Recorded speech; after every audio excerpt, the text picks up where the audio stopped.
Halo Post Vibes, ngobrol-ngobrol lagi bersama saya Bening Lara dan Pak Yo. Kemarin aku tuh ngobrol nih gosip-gosip di kantor nih Pak Yo.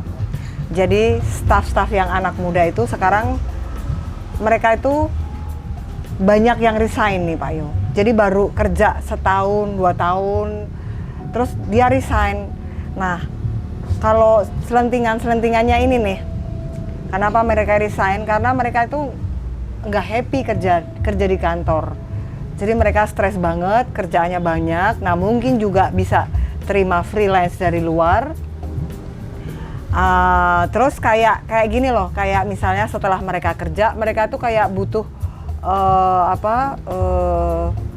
butuh berhenti dari kerjaan itu supaya apa? Padahal ini kan anak baru kerja nih, baru setahun 2 tahun, tapi kayak harus kemudian harus liburan ke mana, ke Kutub Utara gitu Pak Yu. Bahkan ada juga memang yang sekarang baru-baru awal kerja terus dia jadi volunteer di luar negeri, nggak tahu di mana tuh Pak Yu. Nah itu karena tidak menemukan bahagia di tempat kerja, tapi yang ada adalah stres, terus-terusan stres. Kenapa tuh? Kembali lagi ya, bahwa apa yang kita lakukan kalau dasarnya adalah bukan sebuah kesukaan, kan kebalikan dari kesukaan adalah ketidaksukaan. Kalau ketidaksukaan dilakukan juga, itu karena kita merasa punya kewajiban. Sudah sekolah, sudah lulus, saatnya kerja, masa gak kerja gitu kan, jadilah sebuah kewajiban, bukan sebuah kesukaan. Nah, sekarang orang harus mengenal, sekarang kan dunia begitu terbuka, informasi begitu dimana-mana, di mana gitu ya. Bangun tidur. Iya, sehingga ini sebenarnya bisa diambil manfaatnya. Apa manfaatnya? Manfaatnya sebenarnya adalah bagaimana kita mengenali bahwa sakit sebegitu banyak, terus mana yang kita suka. Kita nggak usah niru kepada orang lain bahwa bekerja adalah ngantor 8 sampai 17. Jam 5, ya. Iya, sampai jam 5 sore. Kerja nggak begitu kok gitu. Nah, nggak usah terus jadi harus, wajib, mau nggak mau gitu. Itu awal dari stres. Ya, ada beberapa orang yang awalnya wajib tapi lama-lama enjoy. Itu bisa juga gitu. Jadi memang pada akhirnya bagaimana kita suka. Kalau suka ya stresnya jauh. Tapi kalau tidak suka dipaksa terus, dan apalagi diembel-embel wajib. Diembel-embel duit gede misalnya Pak Yo. Iya, apalagi terus diiming-iming itu. Belum duitnya gede nih, baru teaser, baru iming-iming ya bahasa Jawanya itu ya. PHP. Iya, PHP dari bosnya sama PHP dari masyarakat. Lu ya kalau kerja di sana itu nanti gitu loh. Nanti gajinya gede. Senangnya kapan jadinya? Sukanya kapan? Sukanya nanti kalau gajinya udah gede, bukan sekarang. Padahal yang dibutuhkan adalah suka sekarang. Ya sekarang sukanya apa? Jangan-jangan belum suka duit tuh anak-anak muda itu, masih suka yang lain gitu. Nah, berarti kita nih ya, kita tuh kerja dulu apa suka dulu? Ntar kalau misalnya kita mengerjakan yang kita sukai nggak ada yang bayar gimana Pak Yo? Itu kalau orientasinya pada bayaran. Itu kekhawatiran orang tua tuh Pak Yo, kan suka gini nih. Ntar lu jadi apa kerja di sana, emang ada duitnya. Nah kayak gitu-gitu tuh. Saya suka memperhatikan ya orang kecil yang sangat kecil itu dalam arti ekonominya udah bukan menengah bawah lagi, jangan-jangan bawah banget. Dia bekerja mengais-ngais di sampah, memilah-milah sampah gitu. Mungkin ada unsur keterpaksaan, ya. Tapi ada orang yang mengerjakan itu sudah 20 tahun. Apa yang masih terpaksa? Ya jangan-jangan memang kesukaannya ada di situ. Terus ditanya, duitnya berapa? Ya buktinya dia masih hidup sampai hari ini. Kalau ditanya lagi, Bapak udah kerja di tempat sampah ini berapa tahun? 20 tahun. Anak Bapak berapa? 3. Sekarang di mana? Yang satu lulus ini, yang satu lulus itu, yang satu kerja ini. Loh, ada duitnya juga tuh berarti. Iya, benar. Bagaimana Bapaknya nyekolahin? Dia ceritalah. Berarti mitos doang nih Pak Yo. Kalau misalnya nih, termasuk orang tua saya juga nih. Kalau kamu tuh mau jadi apa kalau ngerjain itu yang kamu sukai? Berarti mitos tuh Pak Yo ya. Artinya kalau kita ikhtiar di apa yang kita sukai, pasti ada kok uangnya gitu ya. Betul. Rezekinya ada. Betul. Tapi memang manusia itu betul punya kekuatan yang luar biasa kalau kita bersandar pada, katakanlah kita kan beragama ya, ada Sang Pencipta. Itu memang kekuatannya luar biasa besar. Tapi di balik itu juga sebenarnya kita lemah sekali, rapuh sekali. Sehingga kalau suara-suara yang barusan tadi itu kelilingan ada di sekitar kita, lu kagak kerja, lu ini, lu itu, nggak punya duit, nanti begini, nanti. Itu juga sangat menggerogoti dan mempengaruhi cara pandang kita hidup. Sehingga kita ini nggak suka, itu nggak suka, ini frustasi, itu frustasi, begitu. Karena itu serangan yang nggak usah kita undang, datang terus. Nggak usah Toxic kita ya Pak Yo ya?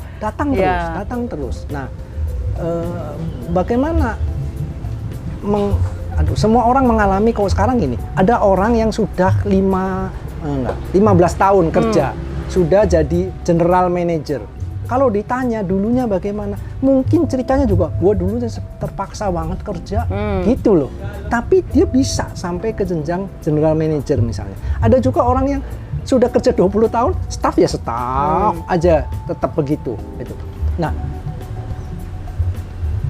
ini cuma tinggal switching kok sebenarnya. Apakah Anda hari ini staff 20 tahun lagi staff, apakah hari ini tukang pungut sampah itu sampai 20 tahun lagi tetap pungut sampah, itu kan dengan switching aja bahwa saya bahagia atau suka bukan karena tempat sampahnya, bukan karena staffnya, bukan karena jadi general manajernya dong, gitu. Saya switching aja bahwa saya suka dengan hidup saya. Nah, jadi ada ide nih Pak Yo, jangan-jangan yang gampang stres di tempat kerjaan itu karena dia memang dimanapun dia stres, artinya dia tidak bisa menyisihkan pikirannya untuk untuk bersyukur, untuk bahagia. Nih saya nggak bilang bahwa post vibes tuh kalian nggak gampang bersyukur ya, tapi ada sisihkan waktu untuk mencari yang positif meskipun sedikit nih, meskipun di kantor tuh tertekan, di ibaratnya sama bosnya nggak cocok ya kan, pekerjaannya nggak suka, tapi apa sih positifnya? Mungkin pernah baca buku yang apa itu Pak Yo? Apa itu ya? 10% Happier. Oh iya, itu saya juga ketika lihat judulnya, baca resensinya gitu ya, agak-agak ya betul, buku itu betul, 10% Happier gitu ya, hanya sekedar menambah 10% lebih happy, cukup loh gitu. Mencari sisi positif. Iya, kenapa cuma tambah 10 aja sudah impact-nya powerful gitu ya. Ya karena memang happier kita jangan-jangan, happy-nya kita jangan-jangan bukan di angka 70. Kalau di angka 70 tambah 10 kan sepertujuh doang. Jangan-jangan happy kita ada di 10, sehingga kalau tambah 10 kan double. Sehingga itu memang jadi powerful sekali, powerful. Dan happy itu yang tadi saya bilang, switching aja ke dalam sebuah kesukaan. Saya bagaimana menyukai. Mungkin saya tidak bicara saya suka pekerjaannya, karena memang saya nggak suka. Ya. Tapi kan saya bisa bilang saya teman-teman suka kerjanya, teman kerja, ya. atau balik lagi ke diri sendiri. Saya suka hidup saya. Hidup itu kan nggak cuma di pekerjaan. Hidup itu kan bisa berelasi dengan teman kerja. Ya kan, bisa aja ada perjalanan dari rumah ke kantor. Jangan mikirin kantornya, perjalanannya udah sebel. Iya. Mikirin perjalanannya, bisa apa dibandingin di rumah aja. Pak Yo, aku kasih rahasia ya. Kayaknya kita tuh sekarang kerja, senengnya apa?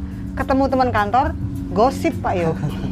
Coba kalau di rumah, kita nggak bisa gosip ya kan? Masa sama anak kita mau gosip, sama pasangan kita mau gosip kan bosen. Tapi kalau di kantor yang digosipin tuh ganti-ganti. Jadi meskipun berangkat ke kantor udah macet, kerjanya nggak suka, tapi minimal kita ketemu sama teman-teman gibah ini Pak Yo.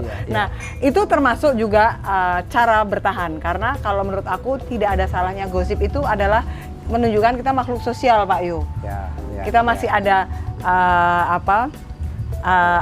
keinginan untuk memperhatikan orang, hanya mungkin arahnya saja nih. Satu hal lagi adalah ketika gosip itu memang kita tahu arahnya ya. Arahnya itu begini. kita gosip itu untuk mengisi mungkin kejenuhan. Iya. Bukan Untuk gosip, survive. iya, bukan gosip itu untuk sebuah pelarian gitu. Atau menjatuhkan orang. Iya, kalau itu nanti jadi toxic Iya. ya. Jadi kita makin hari bukannya makin bright, ya gimana? Karena ada loh Pak Yo, negatif begitu. teman aku tuh resign dari kerjaan, terus dia jadi inilah ibu rumah tangga atau bapak rumah tangga. Yang alasan utama dia stres di rumah apa? Nggak bisa gosip lagi kayak di kantor dulu. Betul. Nah ini kan artinya kita sebagai manusia, sebagai makhluk sosial butuh itu gitu. Apalagi di Indonesia, negara timur yang dimana ke pertemanannya itu kuat Pak Yo. Iya. Jadi yang tadi Mbak Bening udah sebut bahwa Nah, tadi sebagai makhluk sosial masyarakat Indonesia, kadang gosip di kantor sama teman-teman kantor itu menimbulkan rasa senasib sepenanggungan nih Pak Yu. Iya. Sama-sama nggak suka sama bos yang ono gitu ya. Ini post vibes gitu. Jadi kadang kita perlu teman-teman kerja kita ada sisi baiknya lah. Mungkin kita nggak suka kerjaan, mungkin kita nggak suka bos kita, tapi kita ketemu sama teman-teman gitu kan. Apalagi kalau sampai berjam-jam di kantor, ketemu sama teman yang itu juga lama-lama terjalin persaudaraan nih Pak Yo. Ya, yang menarik itu justru tadi yang Mbak Bening bilang bahwa kalau orang tipe stres, jangan-jangan nggak cuma di kerjaan, di mana-mana juga stres. Di mana-mana stres. Ketika nggak kerja ya stres, di rumahnya stres, iya. di kantornya stres. Jadi sebenarnya yang harus dipahami adalah diri sendiri, bukan gua stres gara-gara kerja. Nyatanya lu di mana-mana juga stres. Berarti kan bukan objek. Iya, lu pindah kerjaan juga tetap aja stres di kantor baru. Bukan objek luarnya. Coba fokus kepada kenapa saya kok gampang stres begitu. Dan post vibes ya, ini perlu diketahui juga. Ada satu cerita lama gitu ya. Zaman dulu itu kalau menghukum orang itu nggak perlu penjara, nggak perlu hukum, nggak perlu apa, nggak perlu cambuk bahkan, cuma disingkirin aja. Iya.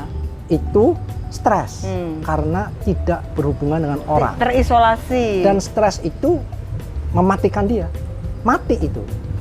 Jadi hukuman mati karena zaman dulu, Pak Yo. Zaman dulu hukuman mati nggak disetrum pakai listrik, nggak perlu ditembak pakai senapan juga nggak ada senapan. Katanya tinggal diasingkan dan mati. Iya. Itu stres karena terasing. Penyakit jadi pada datang, Pak Yo. Nah ini juga sama dalam zaman sekarang, penyakit begitu banyak. Urusannya apa? Stres. Stres itu cepat sekali bikin sakit dan. Nah artinya